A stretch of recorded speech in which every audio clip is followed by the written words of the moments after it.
రుణమాఫీ రైతు భరోసాపై తెలంగాణ అసెంబ్లీలో చర్చ జరిగింది. బీఆర్ఎస్ సభ్యులు అడిగిన ప్రశ్నలకు మంత్రి తుమ్మల నాగేశ్వరరావు సమాధానం చెప్పారు. గత ప్రభుత్వం మొదటి దఫాలో 4 విడతలుగా రుణమాఫీ చేసిందని, అది వడ్డీలకే సరిపోయిందని అన్నారు మంత్రి తుమ్మల. రైతులను మోసం చేసిన వారు, దగా చేసిన వారు రైతుల గురించి మాట్లాడి అభాసుపాలు కావద్దని అన్నారు.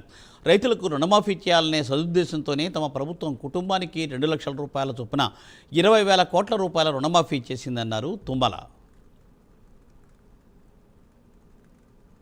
ఈరోజు వరకు ఒక చిన్న రాష్ట్రం, కొత్త రాష్ట్రం ఎప్పుడు కూడా 20,000 కోట్లు ఒకే సంవత్సరం మొదటి పంట కాలంలోనే ఆర్థికపరమైనటువంటి ఎసులుబాటు లేని రాష్ట్రంలో మళ్ళీ వాళ్ళకి ఆలస్యం చేస్తే వడ్డీ పెరిగి గత ప్రభుత్వం మాదిరిగానే మాఫీ చేసినా కూడా రైతులకు ఉపయోగం జరగదు అని ఆలోచన చేసి గతంలో అరాకొరా చేసినటువంటి రుణమాఫీ కేవలం 11,000 కోట్లు 10 సంవత్సరాల్లో చేశారు అధ్యక్ష.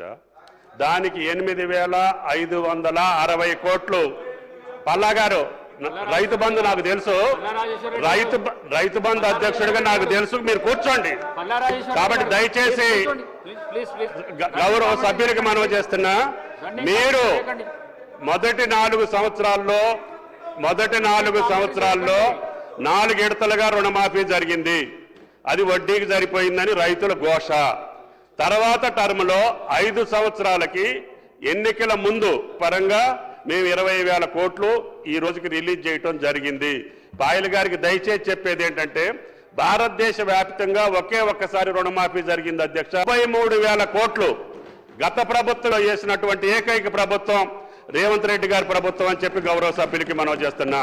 మోసం చేసిన వాళ్ళు, దగా చేసిన వాళ్ళు, రైతుల్ని ముంచిన వాళ్ళు ఈ యొక్క రుణమాఫీ గురించి మాట్లాడితే అసహించుకుంటారు, అపహాస్య పాలవుతారు.